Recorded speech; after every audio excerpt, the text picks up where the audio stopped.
ওম নমঃ শিবায়। শিব, যিনি সত্য, যিনি সুন্দর এবং অদ্বিতীয়। শিব, যিনি আমাদের শুভ চেতনা, শুভ বোধ। শিব বলতে যে প্রতীকটি সর্বপ্রথম আমাদের মনে আসে তা হল শিবলিঙ্গ। না জানি কত যুগ, কত সহস্র বছর আগে এই পুজো শুরু হয়েছিল।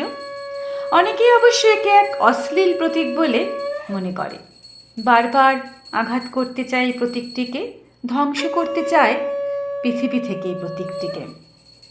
বর্তমান যুগেও অনেক বুদ্ধিজীবীরা শিবলিঙ্গ নিয়ে আপত্তিকর, অপমানসূচক শব্দ প্রয়োগ করেন, আঘাত করেন আমাদের বিশ্বাসের ওপর।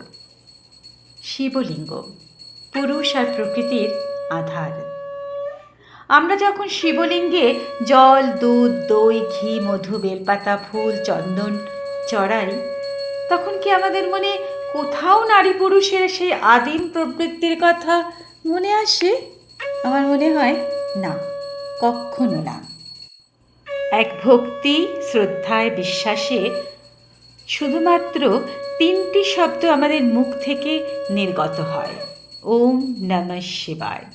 নিজেদের কামনা, বাসনা, লোভ, লালসাকে ঠাকুরের পায়ে অর্পণ করাকেই তো পুজো বলে।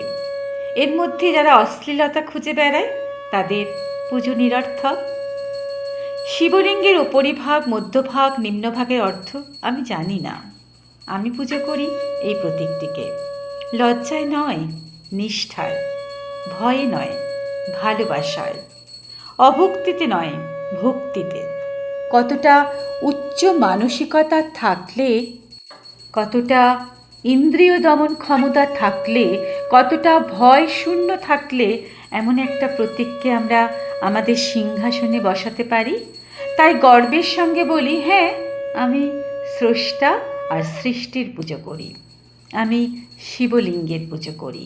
শিব, যিনি জাতি, ধর্ম, কল্পনা, বুদ্ধি, শরীর সব কিছুর ঊর্ধ্বে। কিছু মানুষ এই প্রতীকটির মধ্যে সাধারণ জীবনের সীমাবদ্ধতা খোঁজে। এই প্রতীক কোনো ভোগ বা উত্তেজনা নয়, এর অনেক ঊর্ধ্বে। এই প্রতীক যেন জন্ম, মৃত্যু, পরিবর্তনেরও ঊর্ধ্বে।